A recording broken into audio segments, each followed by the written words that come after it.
Hello developers, welcome to Saibaba tech tutorials. నేను కొత్తగా ఒక ప్లేలిస్ట్ అనేది స్టార్ట్ చేస్తున్నాను కంప్లీట్గా పిహెచ్పి మీద. PHP introduction to complete basic level నుంచి అడ్వాన్స్ లెవెల్ వరకు నేను మీకు ఈ ప్లేలిస్ట్లు అనేది చేస్తాను. మ్యాక్సిమం నేను ఈ ప్లేలిస్ట్ అనేది కంప్లీట్గా W3 అనే స్కూల్ నుంచి రిఫర్ చేసుకొని చేస్తున్నాను. మ్యాక్సిమం ఎలా ఇందులో ఏదైతే మనకి ఉన్నాయో పిహెచ్పికి సంబంధించిన కాన్సెప్ట్స్ ఈ బేసిక్ నుంచి అడ్వాన్స్ లెవెల్ వరకు మ్యాక్సిమం ఉన్నాయి. ఈ కంప్లీట్గా ఇక్కడున్న మొత్తం నేను మీకు కంప్లీట్గా నేర్పిస్తాను. ఇంతకుముందు మనం ఈ వీడియోస్లో వచ్చేసి కామర్స్ వెబ్సైట్ అనేది కోర్ పిహెచ్పి యూజ్ చేసి ఎలా ఇంప్లిమెంట్ చేయాలనేసి ఒక 29 వీడియోస్ వరకు ఉన్నాయి. ఒకసారి ఆ వీడియోస్ మీకు ఆల్రెడీ పిహెచ్పి మీద కొంచెం లిటిల్ బిట్ ఐడియా ఉంటే కనుక ఒకసారి ఈ వీడియోస్ మీరు చూడండి. జస్ట్ ఒక బేసిక్ ప్రాజెక్ట్ ఇది. మ్యాక్సిమం అన్నీ కంప్లీట్ అయి ఉంటాయి ఇందులో. Ajax, PHP, SQL queries, add to cart functionalities, ఇవన్నీ మ్యాక్సిమం ఇందులో ఇన్సర్ట్, డిలీట్, అప్డేట్ ఇవన్నీ ఉన్నాయన్నమాట. ఒకసారి మీరు ఈ ప్లేలిస్ట్ ఒకసారి చెక్ చేసుకోవచ్చు. అలానే మనం ఇప్పుడు వచ్చేసి ఈ సిరీస్లో వచ్చేసి కంప్లీట్గా పిహెచ్పి ట్యూటోరియల్ బేసిక్ నుంచి అడ్వాన్స్ లెవెల్ వరకు నేను మీకు చెప్తాను. స్టార్టింగ్ వచ్చేసి పిహెచ్పి అంటే ఏంటంటే ఇది ఒక server side scripting language. Okay, PHP run అవ్వడానికి మనకు ఒక ఎన్విరాన్మెంట్ అనేది కావాలి. సపోజ్ ఇప్పుడు ప్రజెంట్ నేను యూజ్ చేస్తున్నది వచ్చి మనం విండోస్ యూజ్ చేసుకున్నాం అనుకోండి. పిహెచ్పి అప్లికేషన్ రన్ అవ్వాలంటే మనకి ఒక సర్వర్ అయితే కావాలి. సో సర్వర్ వచ్చేసి XAMPP కానీ WAMP కానీ ఇలా ఉంటాయి.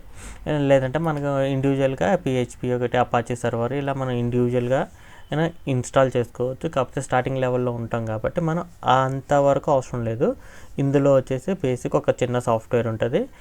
ఇది XAMPP అనేసి ఉంది. XAMPP అనేది మనం డౌన్లోడ్ చేసుకొని ఇన్స్టాల్ చేసుకుంటే సరిపోతుంది అనమాట. నేను ఆల్రెడీ ఇందులో ఇన్స్టాల్ చేశాను. నేను వచ్చేసి ప్రజెంట్ ఇందులో సాయిరామ్ నా లోకల్ డిస్క్ డీలో XAMPP అనేసి ఇన్స్టాల్ చేసుకున్నాను. మనకి బేసిక్గా ఏమవుతుందంటే సాఫ్ట్వేర్ డౌన్లోడ్ అవడంతో దాన్ని డబుల్ క్లిక్ చేయడంతోనే మనకి ఇలా అడుగుతుంది అనమాట. Cలో ఇన్స్టాల్ చేసుకోవాలా, Dలో ఇన్స్టాల్ చేసుకోవాలి, లేదా ఏదైనా డ్రైవ్లో ఇన్స్టాల్ చేసుకోవాలనేసి అడుగుతుంది. సో ఈ పిహెచ్పి సర్వర్ రన్ అవ్వాలంటే కనుక ఫస్ట్ అనేది ఒక XAMPP అనేది ఉండాలి. నేను మేబీ ఆల్రెడీ ఒకసారి డౌన్లోడ్ చేస్తున్నాను. 1 minute డౌన్లోడ్ అవుతుంది.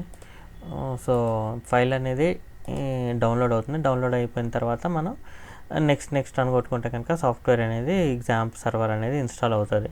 సో ఆఫ్టర్ ఇన్స్టాలేషన్ మనకి ఇలా ఒక ఫోల్డర్ క్రియేట్ అవుతుంది.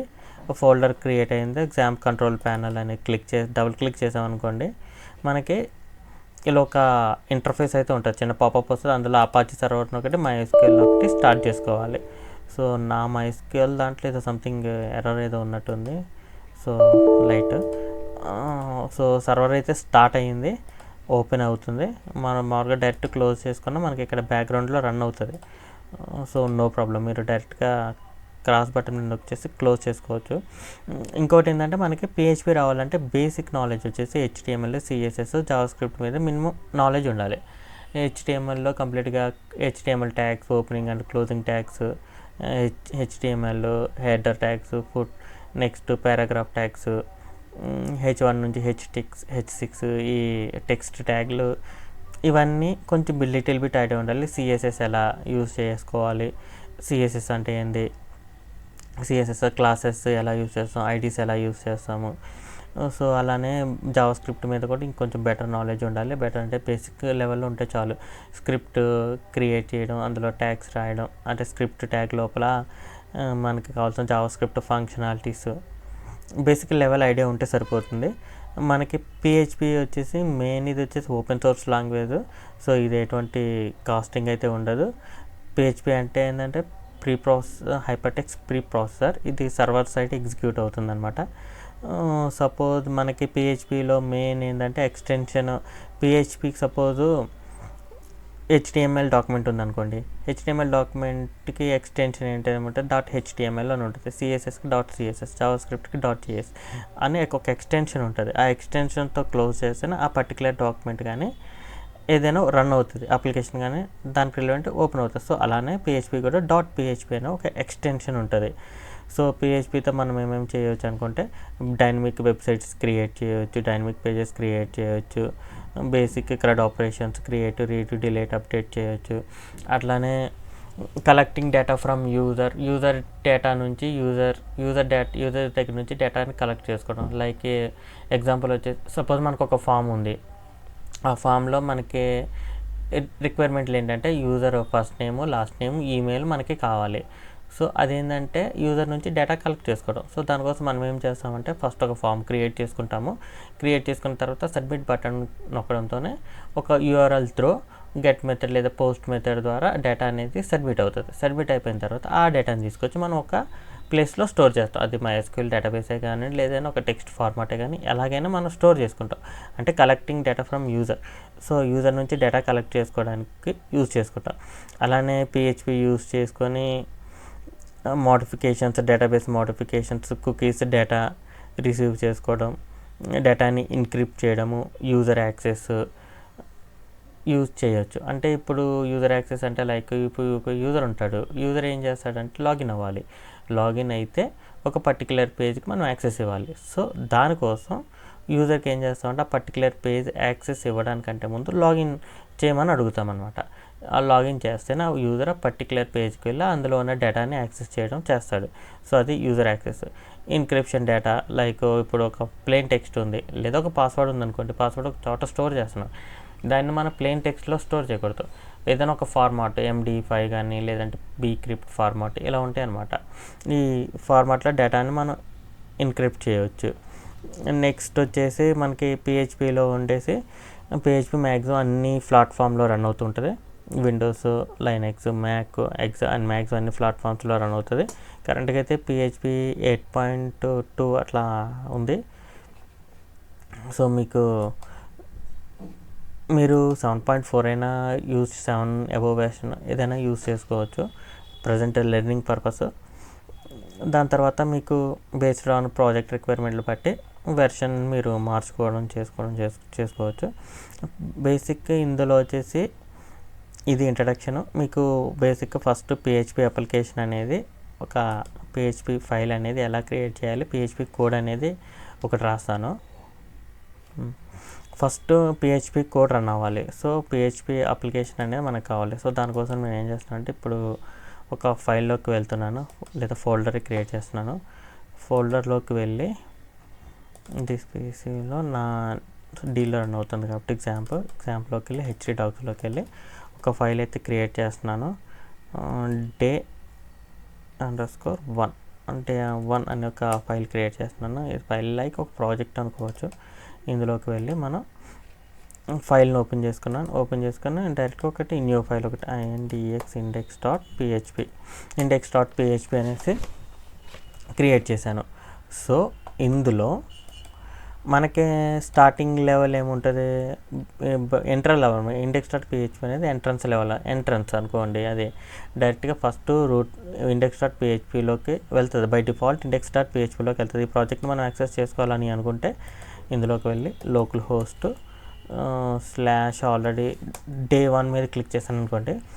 ఇట్లా బ్లాంక్ పేజ్ వచ్చింది. రీజన్ ఏంటంటే ఈ పేజ్లో ఏం లేదు. సపోజ్ నేను ఒక పిహెచ్పి కోడ్ రాసి ఓపెనింగ్ అండ్ క్లోజింగ్. ఇది PHP tag syntax, opening and closing. Okay, ఇలా ఉంటుంది. ఓకే, ఇది పిహెచ్పి బేసిక్ ట్యాగ్ సింటాక్స్. ఇందులో మనం ఫస్ట్ ఒక జస్ట్ ఎకో యూజ్ చేసి డేటాని ప్రింట్ చేస్తున్నాం. ఓకే, సో ఇక్కడ వచ్చేసి మనం ఇక్కడ ఏదైతే వాల్యూ పెట్టానో ఆ వాల్యూ అనేది ఇక్కడ మనకి చూపిస్తుంది. Okay, basic syntax PHP opening and closing. Then మనకి కావాల్సిన కోడ్ మనం రాసుకోవచ్చు అనమాట. అండ్ ఇంకోటి ఏంటంటే పిహెచ్పి అనేది క్లోజ్ చేసిన తర్వాత ఇది మెయిన్ ఇంపార్టెంట్. ఓకే, పిహెచ్పిలో వచ్చేసి సెమీకోలన్ అనేది మెయిన్ ఇంపార్టెంట్ అనమాట. ఇది లేకపోయింది అనుకోండి, ఇట్లా సేవ్ చేసేసిన డైరెక్ట్గా ఏమవుతుందంటే ఇక్కడ సింటాక్స్ ఎర్రర్ వస్తుంది. మేబీ ఇక్కడ ఎందుకు రావట్లేదు. దీని తర్వాత ఇంకొకటి ఏదైనా ట్రై చేద్దాం. ఎకో అని పెడుతున్నాను. ఎకో అని పెట్టి సేమ్ మళ్ళీ ఇంకొకటి హాయ్ అని పెడుతున్నాను. సో ఇలా రెడ్ మార్క్ వచ్చేస్తుంది మనకి ఇక్కడ. సో ఇట్లా సింటాక్స్ ఎర్రర్ వస్తుంది. సో అన్ఎక్స్పెక్టెడ్ అంటే ఒక స్టేట్మెంట్ ఉంది, ఇంకొక స్టేట్మెంట్ తర్వాత ఇంకొక స్టేట్మెంట్ మనకు రావాలనుకుంటే కనుక పక్క ఈ సెమీకోలన్ ఉంటేనే నెక్స్ట్ స్టేట్మెంట్కి వెళ్ళగలం. ఇది ఎండింగ్ అనమాట, అంటే ఒక లైన్ ఎండింగ్. ఓకే, నెక్స్ట్ మనకి సో సింటాక్స్ ఎర్రర్ అనేది ఎగిరిపోయింది. సో ఇది బేసిక్ లెవెల్ ఉన్న పిహెచ్పిలో ఉన్న ఇంట్రడక్షన్. మీకు నెక్స్ట్ వచ్చేసి కంప్లీట్గా నెక్స్ట్ వీడియోలో వచ్చేసి PHP comments, variables, echo, print statements, data types, PHP casting అంటే ఏంటి, మ్యాథ్, ఈ ఫంక్షన్స్, ఇవన్నీ మీకు ఒకదాని తర్వాత ఒక్కొక్కటి రెగ్యులర్గా మీకు చెప్పుకుంటూ వెళ్తాను. ఈ ఛానల్ అయితే సబ్స్క్రైబ్ చేయండి. ఇంకా మోర్ డీటెయిల్స్ కోసం మీకు ఇంకా బెటర్ నాలెడ్జ్ అందించడానికి నేనైతే ట్రై చేస్తాను. సో ప్రజెంట్ అయితే ఇప్పుడైతే పిహెచ్పి సిరీస్ అనేది కంప్లీట్గా ట్యూటోరియల్స్ అనేసి మ్యాక్సిమం ఒక 10 to 15 days వరకు మ్యాక్సిమం ఉంటుంది. మ్యాక్సిమం డైలీ ఒక 3-4 వీడియోస్ అయినా ఇవ్వడానికైతే నేను ట్రై చేస్తాను. ఓకే, ఇంకొకటి మీకు నెక్స్ట్ ఏంటంటే ఇందులో spvntech.in అనే ఒక వెబ్సైట్ ఉంది నాకు. ఇందులో మీకు ఏదైనా పర్సనల్గా ఏదైనా కాలేజ్ ప్రాజెక్ట్స్ ఏమైనా కావాలని అనుకుంటే కనుక మీరు నా నెంబర్కి కాలేజ్ ప్రాజెక్టులు కానీ నార్మల్గా ఎటువంటి ప్రాజెక్ట్స్ అయినా కావాలనుకుంటే కనుక మీరు నా నెంబర్కి కాల్ చేయొచ్చు. అలానే నా ఈమెయిల్ కూడా ఈమెయిల్ పెట్టచ్చు. నెక్స్ట్ మీకు ఏదైనా ప్రాజెక్ట్స్ కొంత సోర్స్ కోడ్స్ వచ్చేసి రెగ్యులర్గా ఈ వెబ్సైట్లో నేనైతే అప్లోడ్ చేస్తాను. ప్రాజెక్ట్స్ అని ఒక ఇలా ఇప్పుడు ఇలా టెక్ అని ఉంది కదా, సో దాని పక్కన ఒకటి ప్రాజెక్ట్స్ అనేసి ఒక క్రియేట్ చేసి దీని లోపల మీకు కోడ్ అయితే అవైలబుల్గా చేస్తాను. రెగ్యులర్గా ప్రాజెక్ట్స్ కోడ్ కానీ లేదంటే ఓన్గా చేసిన ఏదైనా చిన్న చిన్న ప్రాజెక్ట్స్ కోడ్స్ అనేది ఇందులో నేను అప్డేట్ చేస్తాను. ఏమైనా డౌట్స్ ఉంటే కామెంట్లో పింక్ చేయండి, మ్యాక్సిమం నేను రెస్పాండ్ అయితే అవుతాను. So no problem. నెక్స్ట్ అయితే ప్రజెంట్ అయితే ఇంతే. మీకు నెక్స్ట్ వీడియోలో మనకి పిహెచ్పి నెక్స్ట్ వీడియో ఏముంది, సో సింటాక్స్ వరకు అయిపోయింది. PHP comments, variables, echo, print కూడా అయిపోయింది. సో ఈ డేటా టైప్స్, స్ట్రింగ్స్ వరకు అయితే మనం నెక్స్ట్ వీడియోలో చూద్దాం. Okay, take care, by by now.